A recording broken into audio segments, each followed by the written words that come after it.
చేరి వచ్చిన మీ అందరికి కూడా నా వందనాలు తెలియజేస్తున్నాను.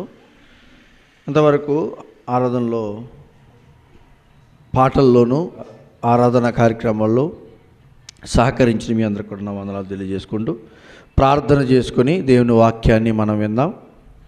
దేవుడు మనకు శక్తిని, జ్ఞానాన్ని, అలాగే పరిస్థితులను కూడా మన అనుకూలతలో నడిపించలాగిన పరిశుద్ధాత్మ శక్తి మనకి దేవుడు సహాయం దయచేలాగిన ప్రార్థన ద్వారా మనం ముందుకు కొనసాగుదాం. ప్రేమగల తండ్రి, మహోన్నతుడా, మీ ఉన్నతమైన నామానికి స్తోత్రాలనైనా. మీరు ఇచ్చిన సమయంలో, మీరు ఇచ్చిన జీవితంలో మేము ఎలా బ్రతకాలో మీ వాక్యం ద్వారా నేర్పిస్తున్నారు. మేము తెలుసుకుంటున్న ప్రతి మాట తండ్రి మా ఆత్మీయ జీవితాలకు వెలుగుకరంగా ఉండులాగున్నా మీరే సరిచేయండి. అలాగేనైనా ఇదిగో నీ మాటలు ఆలోచిస్తూ ఉండగా నేను దుష్టుడు ఏమాత్రం మమ్మల్ని గలిబిలి చేయకుండా, అలాగే మీ ఉద్దేశాలను మారు తీయకుండా నేను వస్తున్న ఆటంకాలని దూరపరచమని ప్రార్థిస్తూ తండ్రి, అలాగేనైనా నీ యొక్క మాటలు మా వినికిల్లో, మా జీవితాల్లో ఫలింపజేసేవారుగా వాక్యంగా బలపరచమని, అలాగేనైనా మీరే సహాయాన్ని కోరుతూ మీ కృపను నడిపించమని, అల్పుణ్ణి దీనుణ్ణి నీ ఎదుట నిలబడడానికి పనికిరాను నన్ను నిలబెట్టారు నాయన. మీ ఉద్దేశాలు, మీ మాటలు, మీ వాక్యంలోని విషయాలు జాగ్రత్తగా ఆలోచిస్తూ విశదీకరించగలిగే మీ పరిశుద్ధాత్మ సహాయము, నడిపింపు, మీ కృపను దయచేయమని ప్రార్థిస్తూ నన్ను నేను తగ్గించుకుంటూ మీ నామాన్ని మాత్రమే హెచ్చిస్తూ క్రీస్తులో ఇచ్చిన ప్రాథమిక వేడుకొచ్చినాము తండ్రి, ఆమేన్. రోమిలికి రాసిన పత్రిక 15వ అధ్యాయం 4వ వచనం. రోమిలికి రాసిన పత్రిక 15వ అధ్యాయము 4వ వచనం. ఏలయనగా ఓర్పు వలనను, లేఖనం వలనను, ఆదరణ వలనను మనకు నిరీక్షణ కలుగుటకై పూర్వమందు వ్రాయబడినవన్నీ మనకు బోధ కలుగు నిమిత్తము వ్రాయబడి ఉన్నవి. బైబిల్లో, దేవుని గ్రంథంలో, దేవుని మాటల్లో చాలా విషయాలు ఉన్నాయి. అయితే పూర్వమందు చెప్పబడిన సంగతులు మనకి ఏం నేర్పుతున్నాయని అని అడిగితే బోధ కలుగు నిమిత్తము అన్నాడు.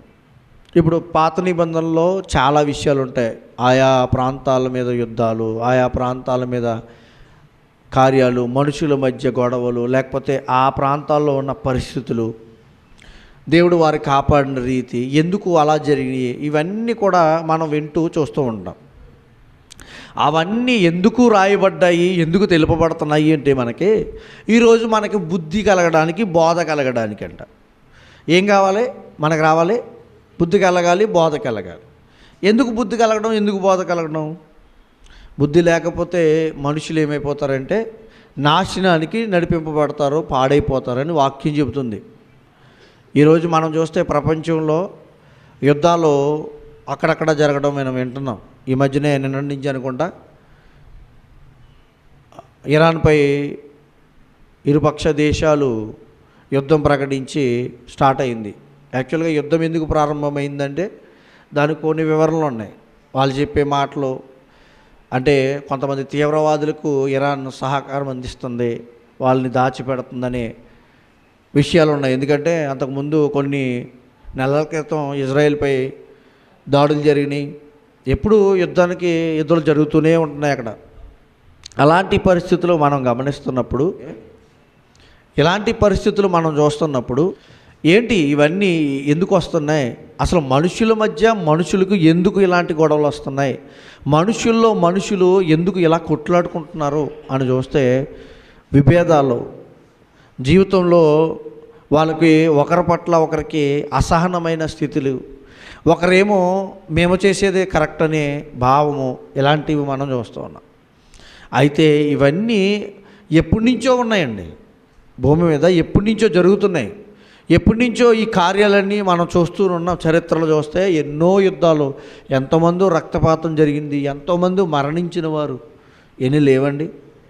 అయితే మన వాక్యాన్ని ఆలోచించగలిగితే దేవుడు మనకి బోధ కలిగిన నిమిత్తం కొన్ని రాయబడ్డాయి అంటున్నాడు, కొన్ని చరిత్రలో జరిగినాయి అంటున్నాడు. ఎందుకంటే ఇప్పుడున్న మానవాళి బుద్ధి తెచ్చుకోవాలి. అయితే ఒక దేశానికి మధ్య యుద్ధాలు జరుగుతున్నాయి, ఆయా ప్రాంతాల్లో నాశనం అవుతున్నాయి, ఆయా ప్రాంతాల్లో ప్రజలు పాడైపోతున్నారు అని బాధపడుతున్నాం మనం.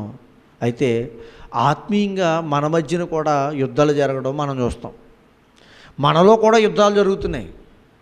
దాన్ని ప్రత్యేకించి మనం ఆలోచించాల్సిన అవసరత లేదు అనుకోవడం బుద్ధి తక్కువతనం అవుద్ది. ఎందుకంటే మనం ఆలోచించి తెలుసుకోకపోతే ఏది తప్పు ఉందో మన జీవితంలో, ఏది కరెక్ట్ అయి ఉందో దాన్ని గ్రహించలేకపోతాం. అందుకే కొరింథీయులకు రాసిన మొదటి పత్రిక 10వ అధ్యాయం 11వ వచనం చదువుదాం. ఈ సంగతులు దృష్టాంతముగా వారికి సంభవించి యుగాంతమందున్న మనకు, అప్పుడే కాదు వాళ్ళకి జరిగిన విషయాలు మనకి ఏం చేయడానికి అంటే బుద్ధి నేర్పించడానికి. నిజమే కదా, ఆ రోజు ఇంతమంది చనిపోయారు. సుమారుగా యుద్ధాలు ఆగిన కాలం ఏంటంటే ఎప్పటి వరకు యుద్ధాలు జరుగుతూ వచ్చాయంటే 1940 ప్రాంతం వరకు కూడా యుద్ధాలు ప్రపంచంలో ఉండడం మనం చూసాం. చరిత్ర చూస్తే మనం వెళ్ళి వెతికితే చరిత్రలో యుద్ధాలు ఎప్పటితో కొంచెం సద్దుమణిగాయంటే 1940 ఆ ప్రాంతం నుంచి యుద్ధాలు తక్కువగా ఉన్నాయి. అయితే మళ్ళీ ఈ 2000 కాలం నాటిలో యుద్ధాలు జరగడం అనేది మళ్ళీ ఇలాంటి స్టార్ట్ అవ్వడం ఎందుకనంటే, అలాంటి జరగడం మంచిదా మనిషికి జీవితానికి అంటే ప్రమాదకరమే. చూడండి, మనుషుల మధ్య మనుషులు యుద్ధాలు జరగడం ఒక మనిషిని నాశనం చేయడం ప్రపంచానికి ఏమన్నా మంచి శోభస్కరమా శ్రేయస్కరమా అంటే కాదు. ఇప్పుడు ఇరాన్ ఒకవేళ యుద్ధం గట్టిగా చేసిందనుకోండి, వాడి దగ్గర అణుబాంబులు ఉన్నాయి. అణుబాంబులు చేయకూడదని ఐక్యరాజ్య సమితి ఎప్పుడో చెప్పింది. ఎందుకంటే దాని మీద ప్రమాదం బాగా ఎక్కువ ఉంది. దేశాల్లో మీరు ఎవరో అణుబాంబులు తయారు చేయకండి అని చెప్పింది ఐక్యరాజ్య సమితి. ఎందుకు? అణుబాంబు అప్పటికప్పుడు పేలి చనిపోయిన మనుషులు ఎంతమంది ఉంటారో, అణుబాంబు గురించి చెప్పాలంటే అండి, పేలిందనుకోండి, ఇప్పుడు చనిపోయిన మంది ఎంతమంది ఉంటారంటే తక్కువ మంది ఉంటారు. కానీ ఆ ప్రాంతంలో వచ్చిన ఆ వాయువు ఏదైతే ఆ చెడుకరమైన పొగ ఆ ప్రాంతం ఎక్కడైతే నిండి ఉంటుందో కొన్ని కిలోమీటర్ల వరకు వ్యాపించి అక్కడున్న ప్రజలందరినీ వ్యాధులతో, బాధలతో, అసంబంధమైన విచిత్రమైన ఏంటంటే ఆ బాంబు పేలిన తర్వాత ఎవరైనా గర్భిణీ స్త్రీలు ఉన్నారనుకోండి, ఆ వాయువు పిలిస్తే లోపల ఉన్న బిడ్డ వికృతంగా లేకపోతే అంగవైకల్యంతో పుట్టే అవకాశాలు ఉన్నాయి. ఇలాంటి ఎన్నో పరిణామాలు. అంతేకాదు కొత్త మొక్క కూడా పెరగలేదండి. అంటే ఎంత ప్రమాదకరమైందో ఆలోచించండి. అంటే ఈ యుద్ధాలు కూడా జరగడానికి కారణాలు కూడా ఉన్నాయి. మొట్టమొదటి యుద్ధం ఎక్కడ స్టార్ట్ అయిందండి? అసలు మనిషి భూమి మీద యుద్ధం ఎక్కడ స్టార్ట్ అయింది చూద్దామండి. ఆదికాండ గ్రంథం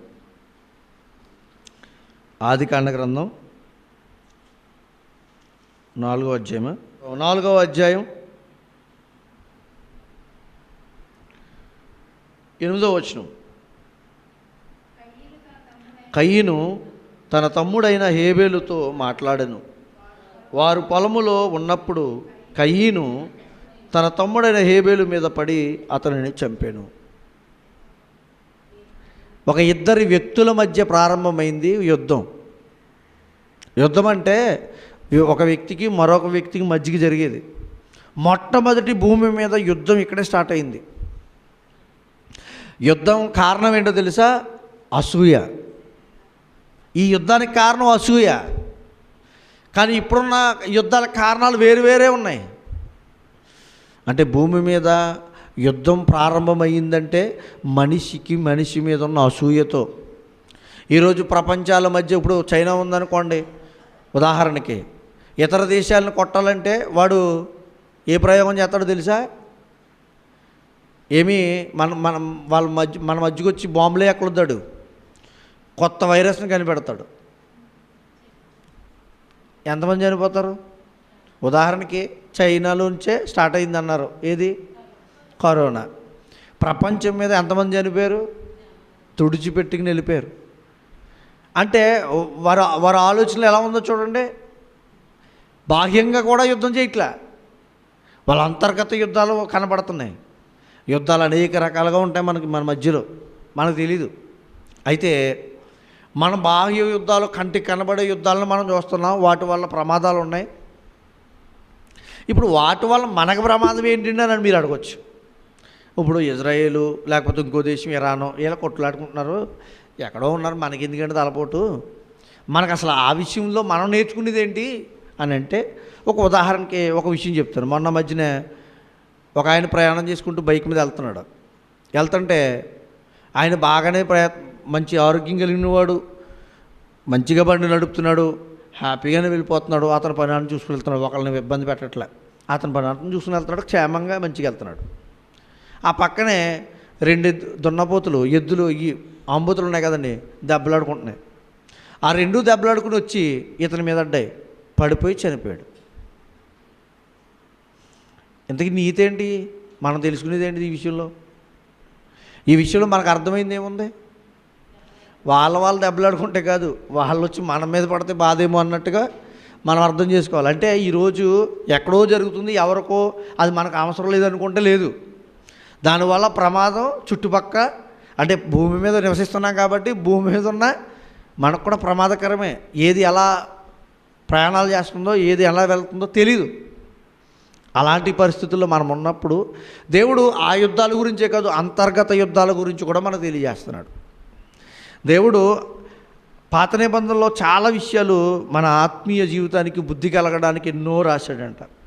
యెహోషువ గ్రంథం తీద్దాం, 10వ అధ్యాయం 1వ వచనం చూద్దాం. యెహోషువ హాయిని పట్టుకొనిన సంగతియు, అతడు యెరికోను దాని రాజును నిర్మూలం చేసినట్టు హాయిని దాని రాజును నిర్మూలం చేసిన సంగతియు, గిబియోను నివాసులు ఇశ్రాయేలుతో సంధి చేసుకుని వారితో కలుసుకున్న సంగతియు, యెరూషలేము రాజైన అదోనీసెదెకు వినినప్పుడు అతడును అతని జనులను మిగులు భయపడిరి. యెహోషువ గ్రంథంలో యెహోషువ వారి కాలంలో జరిగిన సంగతిని చెబుతూ, ఇశ్రాయేలీయులు ఐగుప్తు నుంచి బయలుదేరి వారికి వాగ్దానం చేయబడిన ప్రాంతానికి, అనగా యెరూషలేము ప్రాంతానికి ప్రయాణమై వస్తున్నారు. వెళ్తున్నప్పుడు అనేక దేశాల మధ్య వెళ్ళాలి. ఇప్పుడు దేశం అంటే దాదాపుగా చాలా పెద్ద దేశాలు ఉన్నాయి ఇప్పుడైతే. అప్పుడు రాజులు అలాంటి రాజులు కాదు, అంత దేశాలు లేవు, చిన్న చిన్న దేశాలే, చిన్న చిన్న రాజ్యాలే ఉండి. ఉదాహరణకి ఇప్పుడు మన ప్రాంతం ఉందనుకోండి, మన జిల్లా, మన మండలం 4-5 గ్రామాలు, 10 గ్రామాలు కలిపితే ఒక మండలంగా ఉంటుంటాయి. అలా ఉండే మండలాలు లేకపోతే జిల్లాలు ఉన్నాయి చూడండి, వీటిని దేశాలుగా పరిపాలించారు అప్పటి కాలంలో. అర్థమవుతుందా? అలాంటి రాజుల్ని ఓడించుకుంటూ వస్తున్నారు ఎవరు? ఇశ్రాయేలీయులు యెహోషువ నాయకత్వంలో. ఈ మాటలు కొంతమంది విన్నారు. అప్పటికి ఆ ప్రాంతంలో ఎక్కడైతే దేవుడు నడిపిస్తాడన్న మాటలు ఉన్నాయో, దేవుడు వారిని నడిపించడానికి యెరూషలేం ప్రాంతానికి వీరు ప్రయాణమై వెళ్తున్నారు కదా. అప్పటికి ఆ ప్రాంతాన్ని ఒక రాజు, అదోనీసెదెకు అనే రాజు పరిపాలిస్తున్నాడు. ఆ మాట వినబడింది. ఆల్రెడీ అక్కడ యుద్ధం చేశారంట, వాళ్ళని గెలిచారంట. మళ్ళీ ఇంకో ప్రాంతం వచ్చారంట, వారిని గెలిచారంట. అయితే మనం జాగ్రత్తగా ఉండాలని భయపడుతూ ఉన్నారు. భయపడుతూ వాళ్ళు అంతకుముందే ఒక ప్రాంతాన్ని గెలిచడానికి వెళ్ళినప్పుడు ఆ ప్రాంతంలో ఉన్న వ్యక్తులు ఒక చెడు ఆలోచన కలిగి, అంటే ఎలాగా ఇజ్రాయేలుని మనం గెలవలేము కాబట్టి మనం ఏం చేయాలి, కపటోపాయపడినారు. చూడండి, యెహోషువ గ్రంథమే 9వ అధ్యాయము 1వ వచనం. ఇక్కడ అన్నాడు కదా, ఇక్కడ ఇదే అధ్యాయంలో 10వ అధ్యాయము 2వ వచనంలో మాట చూడండి, అక్కడికి వెళ్దాం. గిబియోనీయులు యెహోషువతోనూ ఇశ్రాయేలుతోనూ సంధి చేసుకొని ఉన్నారు అనే సంగతి వినబడ్డది. గిబియోనీయులు ఎలాంటి వారంటే చాలా ప్రమాదకరమైన వారు. చాలా ప్రమాదకరమైన వారు. అయితే అలాంటి వారితో ఎవరు సంధి చేసుకున్నారట? ఇశ్రాయేలీయులతో వీరు సంధి చేసుకున్నారు. ఎందుకు చెప్పనా? గిబియోనీయులు కూడా దేవుని దగ్గర, ఇశ్రాయేలీయుల దగ్గర నిలబడలేరు. అయితే ఎలా సంధి చేసుకున్నారో చూద్దాం. 9వ అధ్యాయం 1వ వచనం. యొర్దాను అవతలున్న మన్యంలోను లోయలోను లెబనోను నెదుట మహాసముద్రము తీరమందున్న హిత్తీలు, అమోరీలు, కనానీయులు, పెరిజ్జీలు, హివ్వీలు, యెబూసీలు అని వారి రాజులందరూ జరిగిన దాన్ని వినినప్పుడు, అంటే వాళ్ళందరినీ ఏం చేశారంటే యెహోషువ నాయకత్వం వారిని గెలుచుకుంటూ వచ్చారు. వారు యెహోషువతోనూ ఇశ్రాయేలుతోనూ యుద్ధం చేసిన కూడి వచ్చిరి. యెహోషువ యెరికోను హాయికిని చేసిన దాన్ని గిబియోను నివాసులు విన్నప్పుడు వారు కపటోపాయము చేసి రాయబారులమని వేషం వేసుకుని బయలుదేరి తమ గాడిదలకు పాత గోనులు కట్టి, ఇదంతా చదివితే గిబియోనీలు ఒక కపటోపాయం పన్నారు. వీరు వెళ్తున్నప్పుడు గిబియోనీలు దేశం గుండా కూడా వెళ్ళాలి. ఆ ప్రాంతాలు దగ్గర ఉన్న ప్రాంతాలే. అయితే అంతకుముందు ఉన్న దేశాలని గెలుచుకుంటూ వచ్చారు. ఎందుకంటే వాళ్ళని కొట్టాలని కాదు, ముందెళ్ళి మీరు చదివితే ఇశ్రాయేలీయులు, అయ్యా మీ ప్రాంతం గుండా మేము వెళ్తాం, మాకు అవకాశం ఇవ్వండి, అక్కడ నీరు తాగుతా వెళ్ళిపోతామంటే, మా దేశం గుండా వెళ్ళారా మిమ్మల్ని నాశనం చేస్తామని ఊరు ఆ రోజులు. అర్థమవుతుందా? అప్పుడు వాళ్ళని మా ప్రాంతం మేము వెళ్ళే దారిని మాకు ఇవ్వట్లేదని యుద్ధం చేశారు తప్ప అన్యాయంగా వెళ్ళి యుద్ధం చేయలే ఇశ్రాయేలీలు. అర్థమవుతుందా? వాళ్ళు యుద్ధాలు చేశారు. ఎందుకు చేయాలండి? దేవుడు నడిపించేటప్పుడు మామూలుగా వెళ్ళిపోవచ్చు కదా అని మీరు అనొచ్చు. మీరు చరిత్ర చదివితే, బైబిల్లో ఉన్న విషయాలు చదివితే, వీళ్ళు వెళ్తున్నప్పుడు వాళ్ళు అడ్డు చేశారు. మా ప్రాంతం కూడా మీరు వెళ్ళడానికి వీలు లేదు అని అడ్డు చేశారు. కాబట్టి అక్కడ యుద్ధాలు జరిగినాయి. అంతే తప్ప కావాలని గెలవడానికి వెళ్ళి మేము గొప్పలు అని చెప్పుకోవడానికి యుద్ధాలు చేయలే. అయితే ఇలాంటి ప్రాంతం నడుస్తూ వెళ్తున్నప్పుడు ఒక ప్రాంతం దగ్గరికి వచ్చారు, గిబియోను నివాసుల దగ్గరికి, గిబియోను ప్రాంతం దగ్గరికి.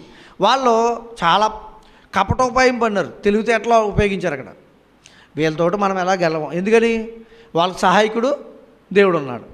అందుకు వీళ్ళు ఏం చేశారంటే మాసిపోయిన బట్టలు, ఎండిపోయిన రొట్టెలు, గాడిదలకి పాతపోయిన గట్టలు కట్టుకుని, చిల్లు సంచులు అంటే వాటిని ఏమంటారంటే చూడండి, పాత గోనె పట్ట కట్టి పాతగిలి చినిగిన కొట్టబడి ఉన్న ద్రాక్షారసపు సిద్ధులను తీసుకొని, ద్రాక్షారసం అంటే వాళ్ళకి ముఖ్య పానీయం ఆనాటి కాలంలో. మేము ఎక్కడి నుంచో వచ్చామయ్యా మీతో సంధి చేసుకోవడానికి, ఎందుకని మీరు చాలా గొప్పవాళ్ళు, మీ దేవుడు చాలా గొప్పవాడు, మేము విన్నాం, మాతో మీరు సంధి చేసుకుంటే మాకు బాగుంటుందని మేము వచ్చి సంధి చేసుకున్నామని వాళ్ళతో వచ్చి వీళ్ళు కలిపి సంధి చేసుకున్నారు. విషయం ఏంటంటే వీళ్ళెవరో వాళ్ళకి తెలీదు. వాళ్ళ మాయోపాయం చేత వీళ్ళని సంధి చేసుకున్నారు. ఎవరిని? ఇశ్రాయేలీలతో. యెహోషువ కూడా వీళ్ళు వచ్చారు కదా దేవుని అడుగుదాం వెళ్ళి, ఏంటి వీళ్ళు అసలు ఎవరో మాకు తెలీదు దేవా, మేము సంధి చేసుకుంటామని అడగాల. ఎందుకని ప్రతి యుద్ధంలో సహాయం చేసింది ఎవరో తెలుసా? దేవుడే. అడగలే. అయితే వాళ్ళకి ప్రామిస్ చేశారు. ఎలా తెలుసా?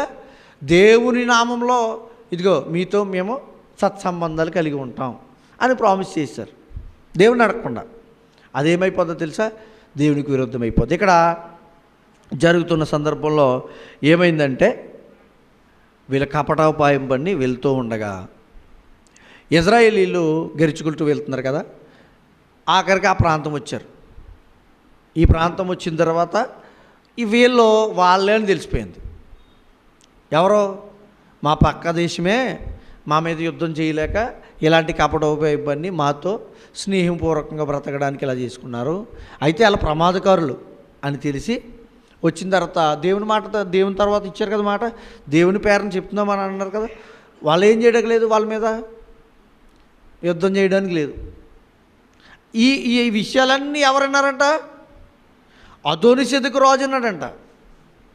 అదోనిసెదెకు రాజు అన్నాడు. అదోనిసెదెకు ఎవరు రాజు? ఏ రాజైనా చూడండి, 10వ అధ్యాయంలో ఉంది కదా, మళ్ళీ చదవండి. గిబియోను నివాసులు 3వ లైన్, ఇశ్రాయేలుతో సంధి చేసుకుని వారితో కలుసుకొని సంగతియు యెరూషలేము రాజు అయిన అదోనిసెదెకు వినినప్పుడు, యెరూషలేము రాజు ఆయన ఏం చేశాడంటే మనం గెలాలి, వాళ్ళు మనల్ని చంపేస్తారు, మనల్ని నాశనం చేసేస్తారు, మనకు ఉన్నదంతా కొలబెట్టుకుపోతారు. అయితే మనం వాళ్ళని గెలాలి. ఎవరిని? ఇజ్రాయేల్ని గెలాలంటే మనకేం చేయాలి? నేను ఒక్కడే సరిపోను. అప్పుడు ఏం చేయాలి? ఇతర దేశ రాజులను కూడా కలుపుకోవాలి. అలా వెళ్ళి అలా అనుకుని అతను ఏం చేయడు తెలుసా? 3వ వచనం చూడండి. హెబ్రోను రాజైన హామాను వద్దకును, యర్మూతు రాజైన శ్రీరాముని వద్దకును, లాకీషు రాజైన యాఫియాను వద్దకును, ఎగ్లోను రాజైన దెబీరుని వద్దకును వర్తమానం పంపాను. ఎంతమంది రాజులు? 5 రాజులు. ఒకసారి ఇంతకుముందు కూడా చెప్పినట్టు గుర్తేమో ఈ మాటలు మీకు. ఐదుగురు రాజులు బయలుదేరి 5 రాజులతో సహవాసం చేసి ఈ అదోనీసెదెకు ఇశ్రాయేలుని గెలవాలనుకున్నాడు. విషయం ఏంటంటే దేవునితో ఎవరు పోరాడినా గెలవడం కష్టం, అంతే కదా. దేవునితో పోరాడితే మనం గెలిచే అవకాశం 100కి 1% కూడా లేదు. ఎందుకని? దేవుడి కంటే గొప్పవాడు ఈ లోకంలో ఎవరు లేరు. సమస్తానికి ఆధారభూతుడు, నడిపించేవాడు ఆయన. ఈ 5 రాజులు బయలుదేరి 5 రాజులతో కలిసి అదోనీసెదెకు ఇజ్రాయెల్ మీదకి యుద్ధంకి వచ్చాడు. యుద్ధంకి వచ్చిన తర్వాత యుద్ధంలో దేవుడి అనుగ్రహంతో ఆ యుద్ధాన్ని ఇజ్రాయేలీలు గెలిచారు. విషయం ఏంటంటే ఈ 5 రాజులు పారిపోయిన తర్వాత ఈ యుద్ధం జరుగుతున్నప్పుడు యుద్ధంలో ఓడిపోతున్నామని తెలిసి ఈ 5 రాజులు పారిపోయారు. చూడండి అన్నమాట. 10వ అధ్యాయము 16వ వచనం చూడండి, చదవండి అన్నమాట. ఆ రాజులు 5 పారిపోయి మక్కేదా యందలి గుహలో దాగియుండిరి. మక్కేలా యందలి దాగియుండిరి. మరి ఈ రాజులు 5 పారిపోతే వాళ్ళు దాగి ఉంటే మనకి ఆ చరిత్ర ఇప్పుడు మనం వింటే ఏమి లాభం? మీకు నాకు జరిగిపోయిన చరిత్ర కదా, నడిచిపోయింది కదా, గతించిపోయింది కదా, ఇజ్రాయేలు గెలిచారు కదా, మరి మనకు లాభం ఏంటి? అందుకే మనం రోమిలికి రాసిన పత్రిక 15వ అధ్యాయం 4వ వచనంలో ఏం మాట్లాడడం, ఏం చదవం? చదవడం మళ్ళీ. రోమిలికి రాసిన పత్రిక 15వ అధ్యాయం 4వ వచనం.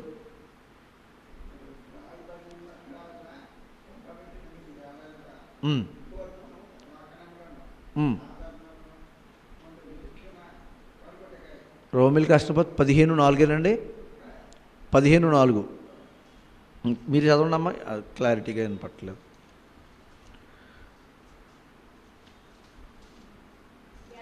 యాలై అనగా ఓర్పు వలనను లేఖనముల వలనను ఆదరణ వలనను మనకు నిరీక్షణ కలుగుటకై.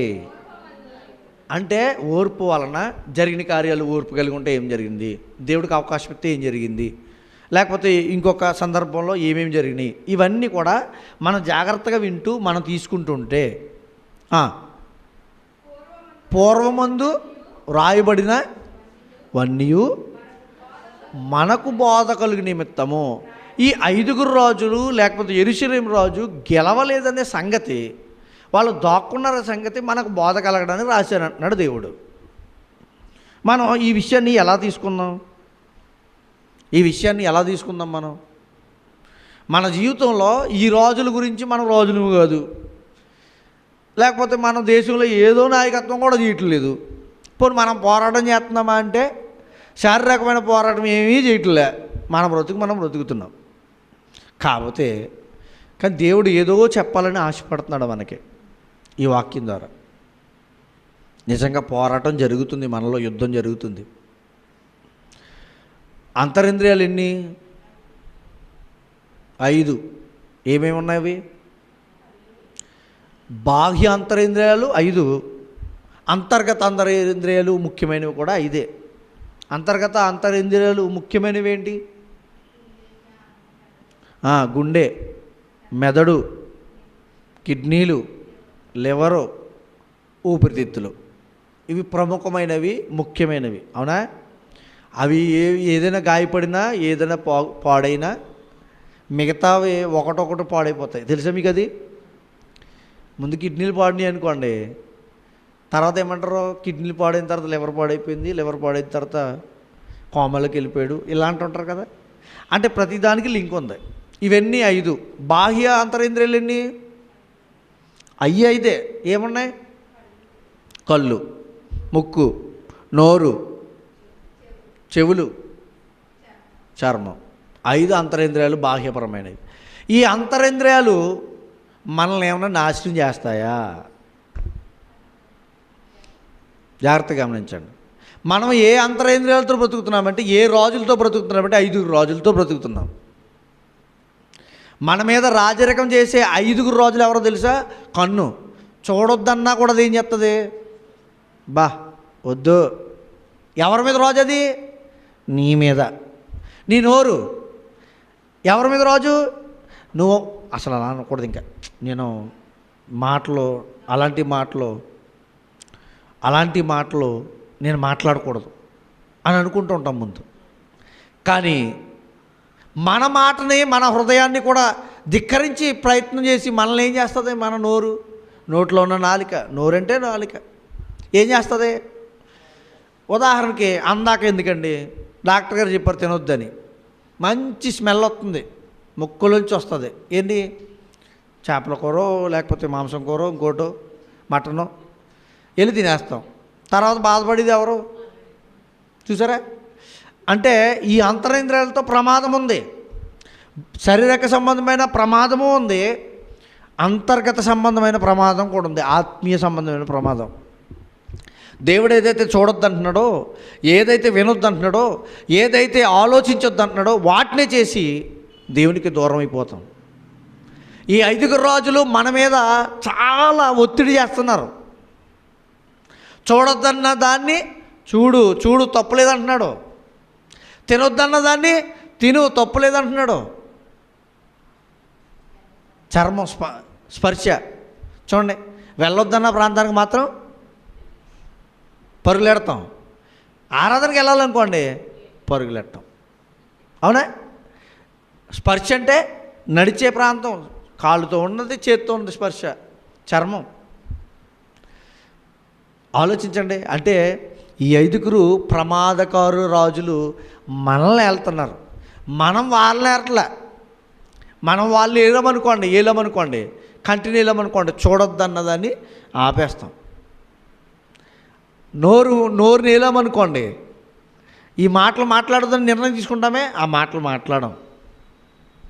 చెవులు ఏలామనుకోండి, చెడు వినపడుతుంది అనుకోండి, వద్దు అది పక్కకు పెట్టేసి ఏ వాక్యం చదువుకుందాం, దీని మీద దృష్టి పెడదాం, అసలు ఇక్కడ ఏం దేవుడు చెప్తున్నాడు, ఇలాంటివి ఆలోచిస్తాం.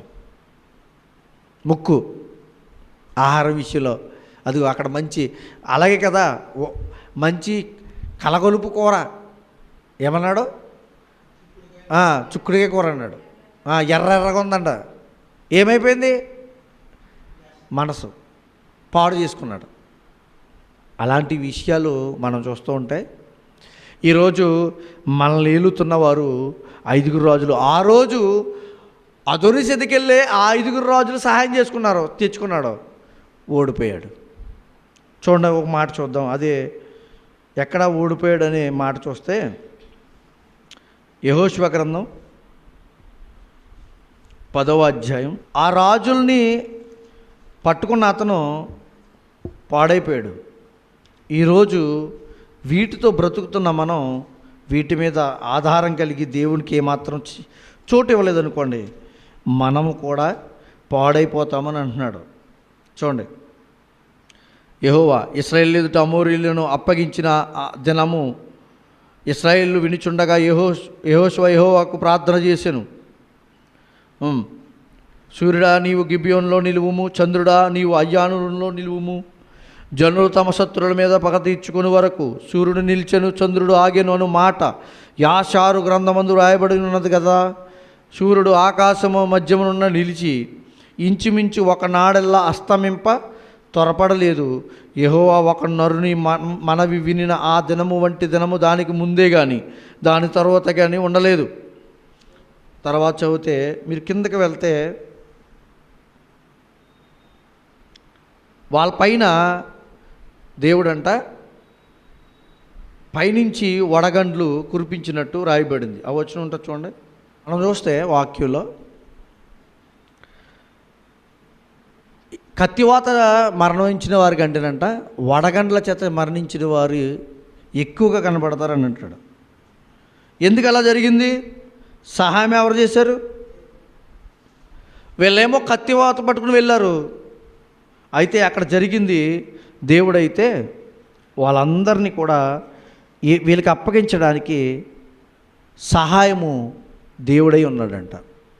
విషయం ఏంటంటే వారికి సహాయము ఇవ్వడానికి వచ్చిన వారైనా కూడా గెలవలేకపోయారు వారితో కలిసినా కానీ. ఈరోజు నీకు సహాయకుడిగా ఉండాలి అనుకుంటున్నావు, ఇవన్నీ మనకి చూపు లేకపోతే ఏం చేయగలమండి? నోరు లేకపోతే ఏం చేయగలం? చెప్పండి. ఆహారం తినకుండా బ్రతకగలమా? కానీ తినడానికి ఉపయోగించాల్సిన ఆహారం కానీ, చూడడానికి మంచిని చూడడానికి ఉపయోగించాల్సిన కంటిని కానీ దేనికి ఉపయోగిస్తున్నాం ఈరోజు? దేవుడు అడుగుతున్నాడు మనం. ఆ రాజుల్ని ఉపయోగించుకోవడం మంచిదే. ఎలా? మంచికి. నీ కంటిని, నీ నోటిని, నీ ముక్కును, నీ చెవిని, నీ స్పర్శను మంచికి ఉపయోగించుకోవడం మంచిది. కానీ వాటి ఏలుతులో మనం ఉన్నామనుకోండి, వారు ఏలుతున్నప్పుడు వాళ్ళ కింద మనం వెళ్ళిపోయామనుకోండి, ఏమైపోతాం? పాడైపోతాం. ఇక్కడ చూస్తే అదే జరిగింది. తర్వాత ఈ 5 రాజుల్ని పట్టుకున్నారంట. పట్టుకుని యెహోషువ ఉరి తీసి చంపేశాడు. చంపడానికి కారణం ఏంటో తెలుసా? వారు విరుద్ధమైన ఆలోచనలు కలిగి జనాంగాన్ని నాశనం చేసే ఆలోచనలు వాళ్ళలో ఉన్నాయి. మనుషులను పాడు చేసే ఆలోచనలు వాళ్ళలో ఉన్నాయి. ఈరోజు కూడా అదే జరుగుతుంది ప్రపంచంలో. ప్రపంచ మానవాళిని ఇంకా మంచిగా రక్షించాలనే ఆలోచనలు పోయి చెడు ఆలోచనలు, వారి మీద అధికారం మేము చేయాలని, వారికంటే మేము గొప్పగా ఉండాలని ఆలోచనలు ఈరోజు కనబడుతున్నాయి. ఇది దేవుడు ఎప్పుడో చెప్పాడు. అంతర్గతమైన యుద్ధం మనలో ఏది జరుగుతుందో తెలుసా? చూడొద్దన్నదే కొన్ని చూస్తుంది, మాట్లాడొద్దన్నదే నోరు మాట్లాడుతుంది. ఒకసారి రోమిలికి రాసిన పత్రిక ఈ మాటను గురించి చెబుతూ 6వ అధ్యాయము 16వ వచనం. రోమిలికి రాసిన పత్రిక 6వ అధ్యాయం 16వ వచనం. లోబడుటకు దేనికి మిమ్మును మీరు దాసులుగా అప్పగించుకొందురో అది చావు నిమిత్తము పాపమునకే కానీ నీతి నిమిత్తము. విషయం అర్థమైందా? మీరు దేనికి అప్పగించుకుంటున్నారో అది చావు నిమిత్తం పాపంకి. కంటితో పాపం చేసామనుకోండి, దేనికి వెళ్తుంది? అది చావుకి వెళ్ళిపోద్ది. నోటితో పాపం చేసామనుకోండి, కానీ మాట్లాడినామనుకోండి, ఇతరులతో దెబ్బలు తినాలి. అంతే కదా? ఇంకా ఇలా చూస్తే ప్రతి అవయవము ఈ శరీరానికి ఉపయోగపడే అవయవాన్ని శారీరకంగా మంచిగా ఉపయోగించుకోవడం మానేసి విరుద్ధ భావాలతో ఉపయోగించుకోగలిగితే మనం ఏమైపోతామంటే నాశనం అయిపోతాం. ఇక్కడ అదే చెప్తున్నాడు. మళ్ళీ చదవనమాట. లోపడుటకు దేనికి మీరు మిమ్మును దాసులుగా చేసుకున్నారు. దేనికి దాసులు చేసుకున్నారు మీరు? ఈ 5 రాజులుగా కంటికి, పంటికి, వినికిడికి, వాసన, వీటికే పెట్టుకున్నారా? గుమ్మలాడే స్మెల్ వచ్చిందనుకోండి, వెంటనే మా ఇంట్లో ఎప్పుడు వండుకుని ఉన్నారా? ఇలాంటి వంటకం ఎప్పుడు వండుకోలేదు, ఎంత బాగుందో. ఏదంటారు? పొరుగింటి కూర, పుల్లకూర, రుచా, అలా అంటారు. అంటే అర్థం ఏంటి? ఎప్పుడు మనం ఎప్పుడూ తింటున్నా, మంచి ఆహారమే తింటున్నా, ఇతరులు చేసింది మనకి కొత్తగా గొప్పగా అనిపిస్తుంటుంది. ఎప్పుడు ఆ ఉద్దేశంతో ఉండకూడదు అంటాడు దేవుడు. ఏం చేయలేమో తెలుసా? మనం దేవుని విషయంలో వాటిని గెలవలేం. యెహోషువ అయితే గెలిచాడు 5 రాజుల మీద. ఎలా తెలుసా? దేవుని సహాయంతో. ఈరోజు ఈ 5 రాజులతో మీరు గెలవగలరు, మనము గెలవగలం. ఎలా? ఏ రాజులతో? కంటి చూడొద్దన్న చూస్తున్న చెడు విషయాలు చూస్తున్న కంటి మీద, మాట్లాడొద్దన్న మాటలు మాట్లాడుతున్న నోటి మీద, మన శరీరం విషయంలోనే మనం గెలవాలంటే నీకు సహాయం ఉండాలి. అందుకే మనం దేనికి దాసులైపోతామో వాటికి మీరు లోబడిపోతారు అంటున్నాడు. పాపానికి మీరు దాసులైపోతారు అంటున్నాడు. చూడండి, యోహాను సువార్త 8వ అధ్యాయము 34వ వచనం చూద్దాం. యోహాను సువార్త 8వ అధ్యాయము 34వ వచనం. అందుకు యేసు, పాపము చేయు ప్రతివాడు పాపమునకు దాసుడని మీతో నిశ్చయముగా చెప్పుచున్నాను. పాపం చేసామంటే ఏమైపోతాం? పాపానికి దోషులు అయిపోతాం. ఒకసారి చేసామనుకోండి ఒక తప్పు, రెండోసారి ఏమనిపిస్తుందో తెలుసా? ఇది పెద్ద తప్పు కాదు. మూడోసారి తప్పే కాదు. నాలుగోసారి, 5 ఇలా పోయే కొలది ఏమవుతుంది తెలుసా? ఇది జీవన సంబంధమైన ఒక ప్రక్రియగా వెళ్ళిపోతుంది. అందుకే ఒక్కసారి తప్పు చేసి పశ్చాత్తాపడి వెనక్కి వచ్చామనుకోండి పర్వాలే. అంటే తెలుసు కాదు తెలియకుండా. అంటే ఇక్కడ చెప్తుంది దేవుడు ఏంటంటున్నాడంటే, మీరు తప్పు చేసి దేనికి దాసులు అయిపోతున్నారు? పాపానికి జీతం ఏంటి? మరణమే కదా. అంటే ఆ మరణంలోకి వెళ్ళిపోకుండా నిన్ను కాపాడాలనుకుంటున్నాడు. మరణం అంటే సామాజికంగా మనిషి ఈ లోకంలో చనిపోతున్న మరణం గురించి కాదు దేవుని వాక్యం చెప్పేది. మరణం 2 రకాలని అంటాడు దేవుడు. ఎలాగా? శారీరక మరణం, ఆత్మ మరణం.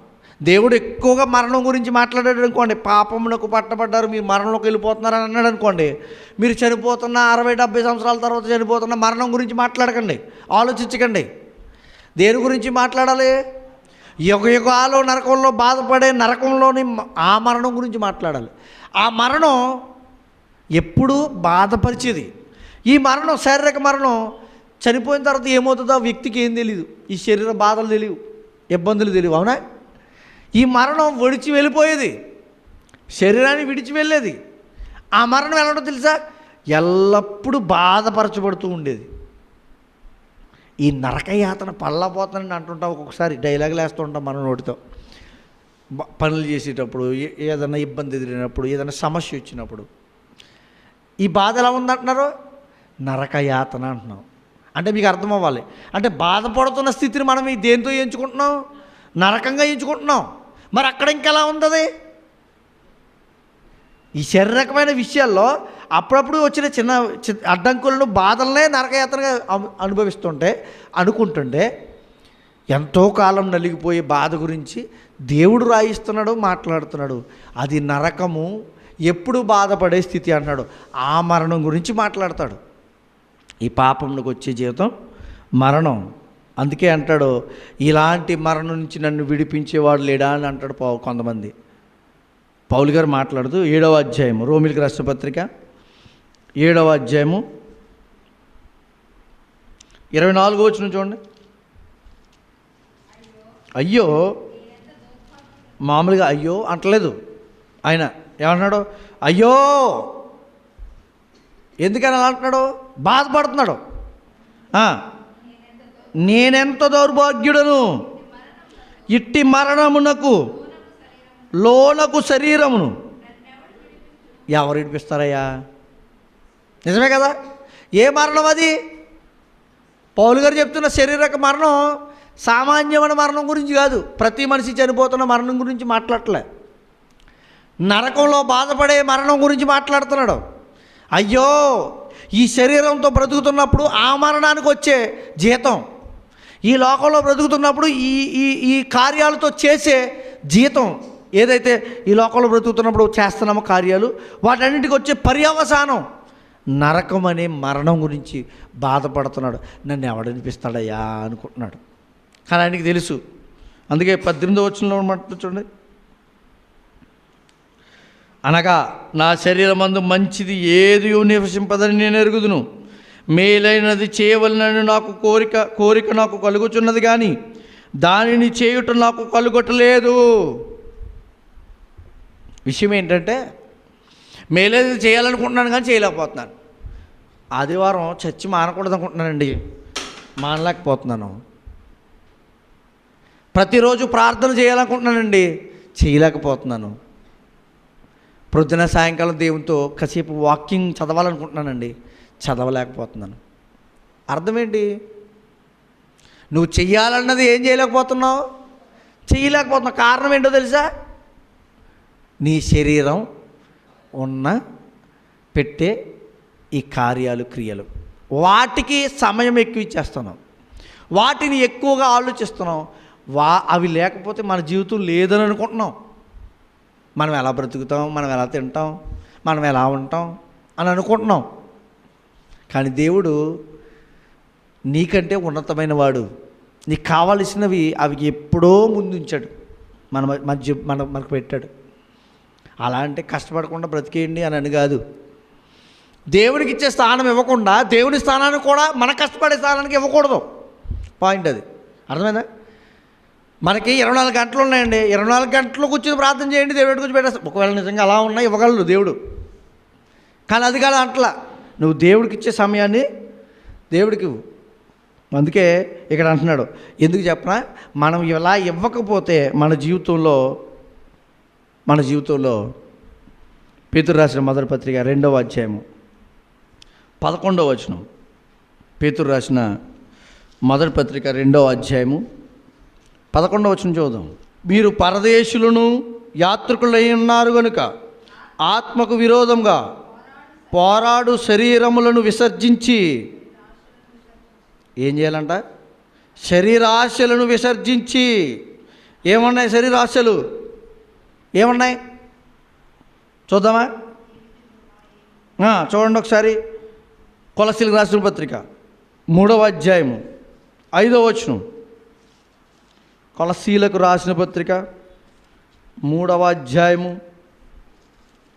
5వ వచనం. కావున భూమి మీదనున్న మీ అవయవములను, ఏ అవయవాలు ఏంటో చెప్తున్నాడు. అనగా జారత్వం, అపవిత్రత, కామాతురత, దురాశను, విగ్రహారాధనైన ధనాపేక్ష. 5వది. ఎన్ని ఉన్నాయి భూమి మీద? మానవులు ఆలోచించే రాజులు ఎంతమంది చేస్తున్నారో శరీరాశలు. ఏంటయి? ఏమున్నాయంట? డబ్బు నేనే సంపాదించుకోవాలి, నేను మాత్రమే బాగుండాలి. శరీరాశ, జీవపుడంబం, నేను గొప్పగా ఉండాలి. నేత్రాశ, నేను అన్నీ చూసేయాలి. చెడ్డదనిది మంచిదనిది తేడా లేకుండా అన్నీ చూసేయాలి. నేత్రాశ, జీవపుడంబం, మేము గొప్పోడిని అనే విర్రవీగే మనస్తత్వం. ఇలాంటి వాటిని అంటున్నాడంట ఆయన. ఈ 5 రాజులు నువ్వు గెలాలి. ఆ రోజు ఇశ్రాయేలీయులు గెలిచారు యెహోషువ నాయకత్వంలో. ఎవరిని? 5 రాజుల్ని. మనం చదివాం కదా యెహోషువ గ్రంథంలో. ఏ ప్రాంతాల రాజులు చెప్పాను మీకు. వాళ్ళు పెద్ద పెద్ద రాజ్యాలు కలిగిన వారు, చిన్న చిన్న రాజులే. మనకున్న చిన్న శరీరమే, చిన్న చిన్న అవయవాలే, గెలవలేకపోతున్నాం. నీకు సహాయం ఎవరో చేయాలి తెలుసా? ఆ రోజు దేవుని సహాయంతో యెహోషువ నాయకత్వంలో ముందుకెళ్ళారు. నువ్వు ఈరోజు దేవుని సహాయంతో నీ ఆత్మ నాయకత్వంలో, దేవునితో వాక్యమైన నాయకత్వంలో నీ బ్రతుకును సరిదిద్దుకోవాలి. అర్థమవుతుందా? ఆ రోజు యెహోషువ నాయకత్వంలో వారు గెలిచారు. ఈరోజు ఈ శరీర కార్యాలను గెలాలంటే నీతో ఉండాల్సింది వాక్యమనే నాయకత్వం. నీలో ఉండాల్సింది దేవుని మాట. నిన్ను బ్రతికించి నడిపించగలదు, గెలవగలదు. పాపమునకు మూలమవుతున్న ప్రతిదాన్ని గెలవడానికి నీకు శక్తినివ్వగలదు దేవుని మాట. ఆ మాటతో నీ జీవితాన్ని కట్టుకోమంటున్నాడు. చూద్దాము ఒకసారి ఒక మాట చూడండి. సామెతల గ్రంథం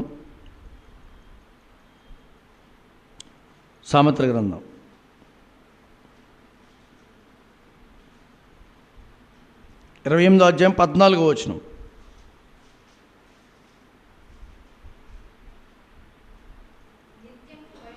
నిత్యము భయము కలిగి ప్రవర్తించువాడు ధన్యుడు. హృదయములో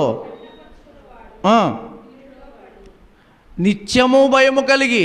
ఏ భయం ఉండాలి? ఏ భయం ఉండాలి? దేవుని భయం ఉండాలి. దేవుని భయం ఉంటే ఎలా ఉంటాడంట? బ్రతుకుతాడు. అంతేకాదు కీర్తన గ్రంథము 119వ అధ్యాయము 1వ వచనం చూద్దాం. కీర్తన గ్రంథము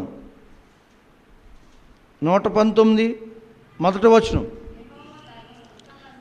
యెహోవా ధర్మశాస్త్రమును అనుసరించి నిర్దోషముగా నడుచుకొని వాడు ధన్యుడు. ఆయన శాస్త్రములను గైకొనుచు పూర్ణ హృదయంతో ఆయనను వెదకువారు ధన్యులు. ఎలా అవుతాం మనం ధన్యులుగా? ఎలా అవుతాం? వీరిని గెలవగలం. ఇదిగో దావీదు గారు చెప్పారు కదా, ఇజ్రాయేల్ని గెలిచారు చూడండి. ఆ స్థానాన్ని ఎలా చెప్పారంటే, ఆ ప్రాంతంలో గెలవడానికి కారణం ఎవరంటే దేవుడు. దేనితో గెలవాలంటే వాక్యంతో అని దేవుడు దావీదు గారు తన మాటలతో మాట్లాడుతున్నాడు. ఏముంచుకోవాలంటే ధర్మశాస్త్రం అంటే ఈరోజు ఏంటి మనకి? వాక్యం. ఇజ్రాయేల్ ధర్మశాస్త్రం అన్నారు, తోరా అన్నారు. మనం ఏమంటున్నామంటే దేవుని వాక్యం అంటున్నాం, పరిశుద్ధ గ్రంథం అంటున్నాం. దేవుడు మనకి ఇచ్చిన నిబంధన అంటున్నాం, క్రొత్త నిబంధన. అవునా? దీన్ని మనం పఠించి మన జీవితంలో అవలంబించాలి. ఈ వాక్యం మనతో ఉంటే మనం గెలవగలం. ఆ రోజు దేవుడు వారికి సహాయంగా ఉంచి గెలిచాడు. ఈరోజు నీకు దేవుడు సహాయమే. అంతేకాదు, అంతకంటే దేవుని మాట కూడా నీ దగ్గర ఉంది నేను గెలిపించడానికి. ఎవరైనా మనల్ని తిట్టారనుకోండి, ఏం చేయాలి? లోకమైతే ఏ తప్పేంటి, నువ్వు కూడా తిట్టు అంటుంది. దేవుడు ఏమంటాడో తెలుసా? నిన్ను నువ్వు తగ్గించుకో, నేను నిన్ను సమయం ఇస్తామా మనం? నన్ను ఏమని అన్నాడంటే, నేను ఒక మాట అంటుందా ఆవిడ నన్ను? ఒక మాట ఉంటుందా అంటాడు అతను నన్ను? నేనేం చేస్తాను? 4 మాటలు అంటాను. ఏమైపోయాం? పాపంనకు మనం ఏమైపోయాం? దాసులం అయిపోతున్నాం. వాడు తిట్టాడంటే నేను కూడా తిట్టానంటే 2 ఒకటైపోయినాయి. ఏం లాభం? నీకు సహాయం ఎక్కడిస్తాడు దేవుడు? నిన్ను ఎక్కడ ఉన్నతంగా పెడతాడు? నువ్వు క్షమించి నువ్వు తగ్గించుకునే గుణం నీలో ఉంటే నిన్ను అందరికంటే ఉన్నతంగా నిలబెడతాడు. ఇది ఎలా జరుగుతుందండి అంటే, ఇప్పుడు చెప్పేస్తే రేపొద్దున జరిగిపోయేది కాదు విషయం. అది దేవుడు చేసే కార్యాలు ఎలాంటివి తెలుసా? నిత్యము ఉండేవి.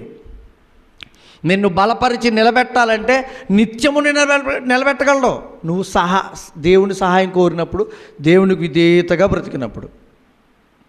అందుకే అంటున్నాడు కదా, అది 119వ అధ్యాయం 107వ వచనం చదువుదాం. 127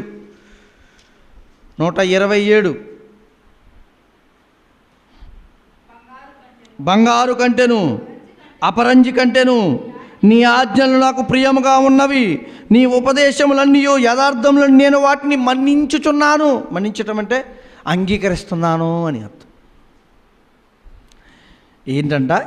నాకు ప్రియముగా ఉన్నవి. ఎంతమందికి ప్రియముగా ఉంటున్నాయి ఈరోజు లోకంలో దేవుని వాక్యం? నాకు అర్థం కావట్లేదండి ఏం చదువుతున్నానో.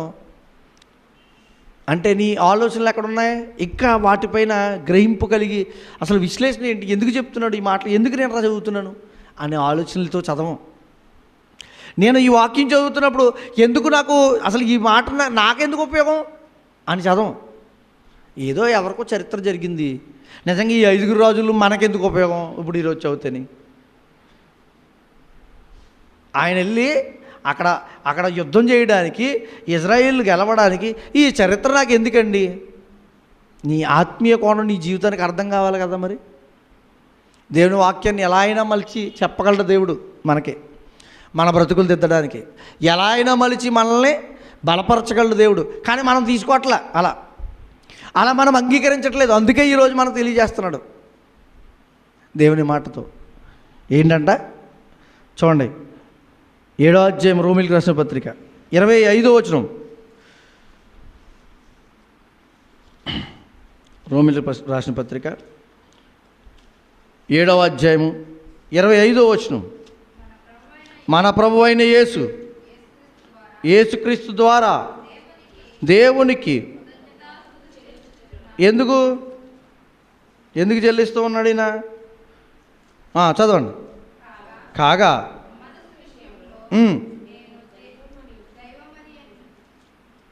సరిగ్గా చదవండి అమ్మా. దైవ నియమమునకును శరీర విషయంలో పాప నియమునకును దాసుడునై ఉన్నాను. అందుకే ముందు చదివాం కదా మనం, 5 వచనాలు చదివినప్పుడు నన్ను ఎవడు రక్షిస్తాడో దీని నుంచి, ఈ పాప నియమాల నుంచి, ఈ శరీరం నుంచి ఎవడు రక్షిస్తాడో అని అడుగుతున్నాడు. ఎవరు రక్షిస్తారో 8వ అధ్యాయంలో చెప్తున్నాడు, అది ఎవరు రక్షిస్తారో చూడండి. కాబట్టి ఇప్పుడు యేసుక్రీస్తునందున్న వారికి ఏ శిక్షావిధియూ లేదు. విషయం ఏంటి? ఎందుకు లేదు? ఆయన మన పాపాలని కడిగేశాడు, భరించేశాడు. ఈ పాప నియమాలు ఏవైతే ఉన్నాయో వాటన్నిటిని తుడిచేశాడు. మీరు పాపానికి లోనైపోయే స్థానం ఉందా, దాని నుంచి తప్పించాడు. తప్పించిన మనల్ని ఎవరి ద్వారా తప్పింపబడ్డాం? యేసుక్రీస్తు ద్వారా. వారు తప్పింపబడింది ఆ రోజు వడగండ్లు దేవుడు కురిపించడం ద్వారా. ఈరోజు మన పాప నియమాల నుంచి మనల్ని రక్షించింది యేసుక్రీస్తు. ఆ 5 రాజులు ఓడిపోయారు. ఈరోజు ఈ 5 రాజుల మీద నువ్వు గెలుస్తున్నావా? అందుకే అంటాడు కదా, మీరు ఎలాంటి విషయాలు, శరీర విషయాలని మీరు గెలవాలి అంటే గలతీ రాసిన పత్రిక 5వ అధ్యాయము 19వ వచనంలో అంటాడు చూడండి. గలతీ రాసిన పత్రిక 5వ అధ్యాయం 19వ వచనం. శరీర కార్యములు స్పష్టములై ఉన్నవి, అవేవనగా జారత్వం, అపవిత్రత, కామాతృత్వము, విగ్రహారాధన, వ్యభిచారము, ద్వేషము, కలహము, మత్సరము, క్రోధము, కక్షలు, భేదములు, మితములు, అసూయలు. దీంట్లో ఈ లెక్క పెడితే ఏదో ఒక దాంట్లో మనం దొరుకుతూ ఉంటాం. దేవునికి ఏదో ఒకటి మనకు కనపడుతుంది. నాకు అది లేవండి, నాకు ఇది లేదు అని అనకండి. ఏదో ఒకటి దేని ఎదురు కనపడతాం. వీటిని విసర్జించండి అంటున్నాడు, వీటిని వదిలిపెట్టండి అంటున్నాడు. వాటిని వదిలి మీరేం తగిలించుకోవాలి? ఆత్మఫలాలు తీసుకోవాలంట. కింద 22వ వచనంలో ఉంటుంది. మనం తీసుకోవాల్సినవేంటి? మీరు ధరించుకోవాల్సినవేంటి? మీరు ధరించుకోవాల్సినవి ఉన్నాయి, మీరు వదలాల్సినవి ఉన్నాయి. మీరు వాటితో పెట్టుకుని పోరాడడానికి గెలవలేరు ఈ శరీరాన్ని. నీ వాక్యంతో. అందుకే నీ వాక్యమే నన్ను బ్రతికించెను, బాధలలో అది నాకు నెమ్మది. అంటే బాధలు వస్తాయా దేవుడు ఉన్న వారికి? బాధలు అసలు ఎందుకు? బాధల్లో నెమ్మది ఎందుకు? అసలు మామూలుగా ఆలోచిస్తే బాధ లేకుండా నెమ్మది అవసరం లే కదా. గమనించారా మీరు? కానీ శారీరకంగా బ్రతుకున్న మనిషికి బాధలు సహజం, ఇబ్బందులు సహజం, వస్తాయి. బాధలు వచ్చినా కూడా నీకు నెమ్మది లోకంలో లేదు, దేవుని దగ్గర ఉంది. నీ వాక్యమే కదా బాధల్లో నన్ను బ్రతికించేది. నీ వాక్యమే నన్ను బ్రతికించెను. పాట పాడతాం. ఆ వాక్యాన్ని చదవం, ఆ వాక్యంలో ఉన్నది వినం, ఆ వాక్యాన్ని మనం చెప్పే గద్దింపులు తీసుకోం. బ్రతికించేది ఎప్పుడు? దేవుని వాక్యం. ఆ వాక్యాన్ని గ్రహించినప్పుడు, చదివినప్పుడు, వినినప్పుడు, దానితో నీ బ్రతుకును బ్రతికినప్పుడు. ఏదో వాక్యం ఉంది, బైబిల్ తల కింద ఎత్తుకు పడుకుంటానంటే దయ్యాలు వెళ్ళిపోతాయంటే అయ్యేది కాదు. దయ్యాలే వెళ్ళం ఒకవేళ నిజంగా ఆలోచిస్తే, అలా పెట్టుకుంటే. ఉదాహరణకి ఉండవనుకోండి మనల్ని పట్టుకోవడానికి. అని చెప్తున్నా, అసలు మనకంటే పెద్ద దయ్యం ఎవరు లోకంలో? ఉదాహరణకి సాతాను మనం అందరం అనుకుంటున్నాం. అసలు దయ్యం ఎవరంటే ఇదిగోండి, ఇవన్నీ కార్యాలు 5 కార్యాలు మనలో ఉంటే మనమే పెద్ద భూతం. మనం ప్రశ్నించుకుంటే అది అర్థమవుతుంది. సాతాన్ని ఇంకొకరిని ఎవరో పెట్టుకుని మన మైండ్లో వాడు పాడేశాడండి, వీడు పాడేశాడని కాదు, నీ శరీర కార్యాలు నిన్ను పాడేస్తాయి. సాతాను వచ్చి నన్ను పాడేశాడండి. ఒక ఆవిడ అనేది, వాళ్ళ కొడుకు మంచి భక్తిపరురాలు ఆవిడ, చిన్నప్పటి నుంచి నాకు తెలుసు. ఎప్పుడు కొన్నారా ఆవిడ? అయితే వాళ్ళ కుమారుడు ముద్దుగా పెంచేశారు, గారాభంగా పెంచారు. ఉన్న కుమార్తెలు చనిపోయారని పెంచితే ఆడు తాగేసి వచ్చేవాడు. అప్పుడప్పుడు వెళ్ళినప్పుడు మాట్లాడుతున్నప్పుడు నాతో అనేది ఏమంటే, ఒరే ఆడు గురించి ప్రార్థన చేయరా, ఆడు మారాలే, సాతాను పట్టి పాడు చేసేస్తుందని అండి. ఉట్టిదే, వీడు తాగేసి పడుకుంటున్నాడు, వీడు ఇంతకీ పట్టుకుంది ఇన్ని త్రాగుడు, ఈ శరీర కార్యం పట్టి పీడిస్తుంది ఇన్ని, వీడు చేస్తున్నది. ఆఖరికి వాడు చనిపోయాడు అనుకోండి. ఎలాగో విషయం ఏంటంటే, సాతాను కార్యం చేస్తుంది అనుకుని మనం చేసే కార్యాలను మనం తగ్గించుకోవటం. నీ నోరు అదుపులో లేదనుకోండి, సాతాను కార్యం కాదు, వాడు తిట్టేశాడంటే ఏదో అయిపోయిందని కాదు, నీ నోరు నీ అదుపులో తీసుకోవట్లే. నీ కన్ను చెడు చూస్తుంది అనుకోండి, విషయం ఏంటంటే నీ కన్ను నీ ఆధీనం దాటేసింది, దానికి నువ్వు లోబడిపోయావు. నువ్వు గెలవలేకపోతున్నావు. నువ్వు గెలవలేనివాడు ఈ లోకంలో పాపం నుంచి ఎలా కలగలవు? అవన్నీ తీసుకెళ్ళి వీటన్ని కార్యాలన్నీ ఎక్కడికి నడిపిస్తాయంటే పాపానికి. మంచి చూడటం అవసరం, కన్ను ఉండడం తప్పండి. అదే చూడొద్దన్నారు కదండి, అయితే కొలిపీకించేసుకుంటాం అనకండి. కన్ను ఇచ్చింది దేవుడు మంచిని చూడడానికి, నోరిచ్చిన దేవుడు మంచి మాటలు మాట్లాడి మంచి ఆహారం తినడానికి. నోరిచ్చాడు కదా అని విషం తాగిద్దామా? రెండో క్షణం ఉండం, అంతే కదా. నోరిచ్చాడు కదా, ఆహారం తినేయమన్నాడు కదా అని విషం తినేసామనుకోండి, చెడు తినేసామనుకోండి, మన జీవితాన్ని మనమే పాడు చేసుకునే వాళ్ళు అవుతాం. అవి మాత్రం చెయ్యం. మంచిదా కాదా, దీనికి ఎక్స్పైరీ డేట్ ఉందా లేదా చూస్తామా? మంచిదే, చూడొచ్చు, మంచిదే. కానీ ఆత్మీయ సంబంధం విషయాల్లో ఇలా మాట్లాడొచ్చా మాట్లాడకూడదా, ఇలా వినొచ్చా వినకూడదా, ఇలా ఉండొచ్చా ఉండకూడదా, అవి మాత్రం గమనించాం. నువ్వు నాకు చెప్పడం ఏంటి అనే సందర్భం మన జీవితాల్లో వస్తూ ఉంటుంది, గమనించుకోవాలి. ఈరోజు అందుకే దేవుడు మనకు చెప్తున్నాడు, ఈ 5 రాజులను మీరు గెలిచారంటే ఆటోమేటిక్గా మీతో ఎవరున్నట్టు తెలుసా? దేవుడు ఉన్నట్టు. ఈ 5 రాజుల ఏ ఒక్కడికైనా మీరు లొంగిపోయారనుకోండి, మీరు పాపంలో కమ్ముబడుతున్నారని అర్థం. యెహోషువ గ్రంథం 10వ అధ్యాయం 11వ వచనం చదువుదాం. అప్పుడు యెహోవా ఇశ్రాయేలు ఎదుట వారిని కలవరపరచగా యెహోషువ గిబియోను ఎదుట మహాఘోరంగా వారిని హతం చేసెను. బెత్‌హోరోనుకు పైకి పోవు మార్గమున అజేకాత వరకును మక్కేదా వరకును యోధులు వారిని తరిమి హతము చేసి వచ్చిరి. మరియు వారు ఇశ్రాయేలీయుల ఎదుట బెత్‌హోరోనునకు దిగిపోవు త్రోవను పారిపోచుండగా వారు అజేకాకు వచ్చి వరకు యెహోవా ఆకాశం నుండి గొప్ప వడగండ్లను ఇశ్రాయేల్ కూడా ఏం తక్కువలేం కాదండి, దేవుడు కూడా రక్షించిన వాళ్ళని మా గొప్ప బలం అనుకున్నారు వాళ్ళు.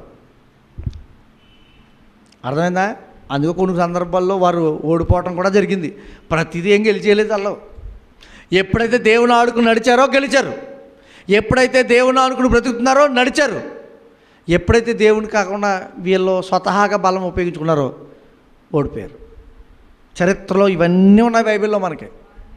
ఎప్పుడు కూడా మనం దేవుణ్ణి అనుసరించి బ్రతకమనుకోండి, మనం గెలుస్తూనే ఉంటాం లోకంలో. దేవుని వాక్యాన్ని కానీ ధిక్కరించి నువ్వు చెప్పడం ఏంటని దేవుడు వాక్యాన్ని చెప్తే వారు కానీ సరైన వాక్యం వింటున్నప్పుడు కానీ మనం వినలేదా, మనల్ని మనం పాడు చేసుకుంటున్నట్టు. వాక్యాన్ని బట్టి మన జీవితాన్ని బాగు చేసుకోగలం, అది వినకపోతే నాశనం కూడా చేసుకోగలం. ఈ 2 విషయాలు మనలోనే ఉన్నాయి, మన దగ్గరే ఉన్నాయి. చరిత్రలోకి వెళ్ళి చూస్తే ఎంతోమంది రాజులు దేవుణ్ణి ఎదిరించి బ్రతికి నిలబడినట్టు కనబడలేదు. ఈరోజు మన రాజులు కూడా మన మీద అధికారం చేయడానికి హక్కు వారికి లేదు. ఎప్పుడు తెలుసా? దేవుని వాక్యం నీతో ఉంటే, దేవుని వాక్యం నువ్వు అనుసరిస్తే, వాక్య ప్రకారం నీ జీవితాన్ని మలుచుకుని దేవా అని అడుగుతూ బ్రతికితే. లేదంటే నువ్వు గెలవలేవు, నేను గెలలేను. మనం అందరం కూడా అంతేనండి. గెలవాలంటే మనకు ఒకటే మార్గం, దేవుని మాట, దేవునితో సహవాసం. అలా ఉండగలిగితే ఏదైనా లోకంలో మనం గెలవగలం. జరుగుతున్న యుద్ధాలు కాదు, అది గెలవచ్చు గెలవకపోవచ్చు. అంతర్యుద్ధం, ఆత్మ సంబంధించిన యుద్ధం జరుగుతుంది. అదే అన్నాను నేను, మనలో జరుగుతున్న యుద్ధము అన్నాను. మనలో జరుగుతున్న యుద్ధం ఇదే. నువ్వు చూడొద్దన్న విషయాన్ని చూస్తూనే ఉంటావు, మాట్లాడొద్దన్న మాటలే మాట్లాడతాం, వినొద్దన్న విషయాలే వింటాం. ఇది అంతర్యుద్ధం. దీన్ని గెలవగలిగిన శక్తి ఎవరికి ఉందో తెలుసా? దేవుని మాట వాని హృదయంలో ఉన్నవారికి. నిజమండి, దేవుని మాట మనలో ఉందనుకోండి, ఎలాంటి వాటిని పట్టించుకోము, వాటిని పక్కకు పెట్టేస్తాం, చెడు కార్యాలు. అలాంటి జీవితాలు మనల్ని ఉండాలని దేవుడు ఈరోజు మనల్ని కోరుతున్నాడు. అందుకే ఈ మాటలు మనకు చెప్తున్నాడు. మనం అలా ఉండాలని ఆయన ఆశ. అవునా? నిజంగా ఈ మాటలు వినడానికే కదా కొద్దిసేపు మనకి. దేవుణ్ణి అడిగినప్పుడు దేవుడు నీకు సహాయం చేస్తాడు. నువ్వు దేవుణ్ణి అడగలేదు అనుకోండి, సహాయం చేయడు. కాసేపు చూడండి మళ్ళీ మొదలవుతుంది.